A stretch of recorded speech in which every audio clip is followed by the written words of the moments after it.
Welcome to the video of Wort. In this week's Parsha, we have the story of Dinah and Shechem, where Shechem ben Chamor violates Dinah against her will. And we have two midrashim that give us two different views as to who Dinah was.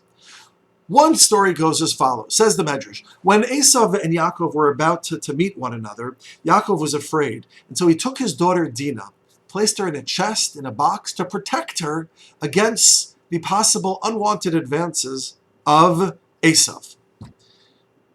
Says the Medrash, Yaakov is criticized for this. Yaakov acted inappropriately. As a consequence of his keeping Dinah away from Esav, you can draw a straight line to the story of Shechem and Dinah, where Shechem ultimately ends up violating Dinah against her will. What is the sin of Yaakov trying to protect his daughter? Says the Medrash, had Yaakov allowed Dinah to meet Esav, she was a woman of such high moral character, of refinement, of virtuous nature, honorable, modest.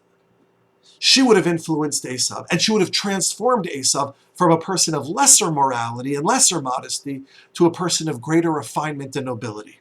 That's what could have happened, and that's what Yaakov prevented. And as a consequence, draw a straight line, he's punished, and she bears the brunt of that punishment. Now there's another medrash, and the other medrash says that when Dinah, Vatetze Dinah Basleah, when Dinah goes out and she ultimately meets her unwanted encounter with Shechem, the pasuk says, Vatetze Dinah Basleah goes out, says the Medrash, Yatzanis Haisa.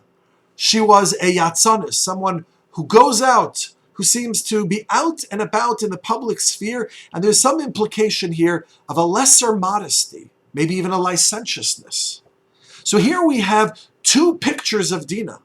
Dinah, the woman of great moral valor and a great moral standing, and Dinah, the Yatzanis, who's perhaps somewhat less than the most modest of all people. So how do we reconcile, or are they reconcilable? And I think the answer is quite clear. The first Medrash tells us that Yaakov is punished for hiding Dinah away. The consequence of hiding her away is the story of Shechem.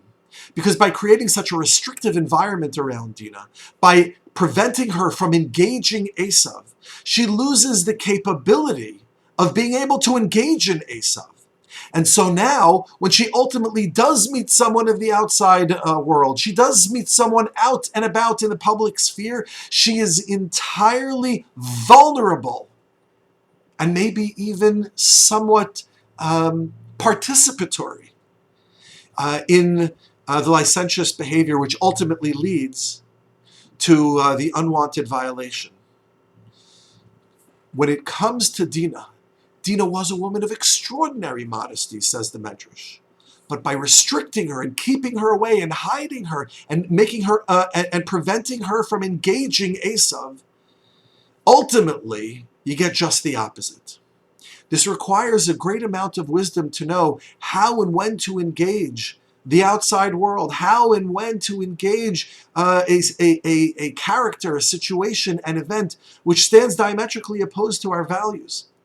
But with some nuance and with some thought, that active engagement makes us stronger, more powerful, more deeply religious and committed to our values and to our Torah principles. A message that perhaps was lost on Yaakov, but can serve as a cautionary tale for each of us. Good Shabbos.